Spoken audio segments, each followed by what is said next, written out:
श्री राम, जय माता दी। कैसे हो आप लोग? उम्मीद करते बहुत अच्छे होंगे, बहुत स्वस्थ होंगे। इस वीडियो में हम बात करेंगे कि पूजा करते समय किन किन पात्र में भगवान को भोग लगाना चाहिए, किन किन पात्र में भगवान को भोग नहीं लगाना चाहिए। पूजा करते समय हमें इस बात का खास ध्यान रखना चाहिए, नहीं तो हम जानबूझकर जाने अनजाने कुछ ऐसी गलतियां कर बैठते हैं जो कि हमें नहीं करनी चाहिए।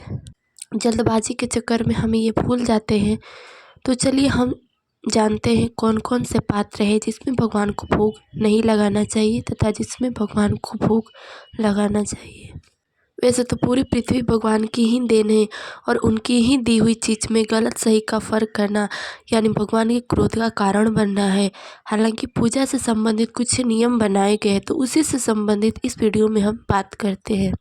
पहला, इस बात का खास ध्यान रखें कि जिस पात्र में हम भगवान को भोग लगा रहे हैं, भगवान को भोग अर्पण कर रहे हैं, वे पात्र सोने, चांदी या पीतल या तांबे का बना होना चाहिए।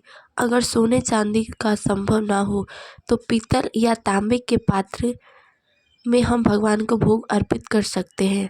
अगर मान लेते हैं कि पीतल या तांबे के भी पात्र ना हो परिस्थिति के अनुसार, तो केले के पत्ते या आम के पत्ते पर भी भगवान को भोग अर्पित कर सकते हैं। ये भी पवित्र ही माने जाते हैं।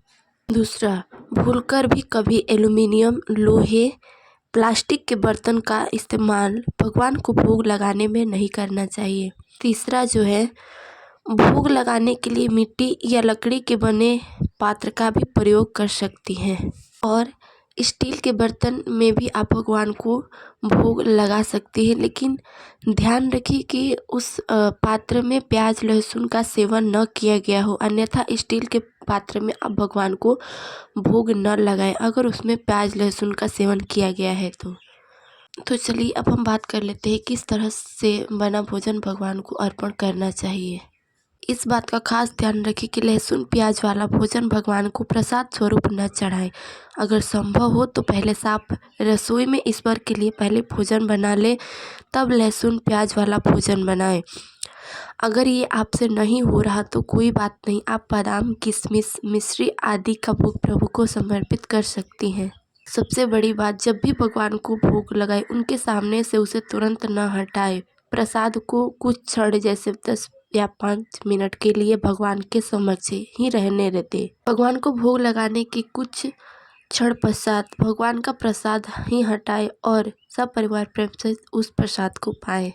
कहते हैं कि भगवान को कोई वस्तु, कोई चीज़ प्रिय नहीं है, वे सिर्फ और सिर्फ आपके भाव को देखते हैं, आपके भाव से प्रसन्न होते हैं। अतः जो भी आप मिश्री, बादाम जो भी भगवान को भोग लगाए, चाहे आम के पात्र में, आम के पत्ते के पात्र में ही क्यों न लगाए, पूरी श्रद्धा भाव से लगाए ताकि भगवान हमसे रिझ जाए।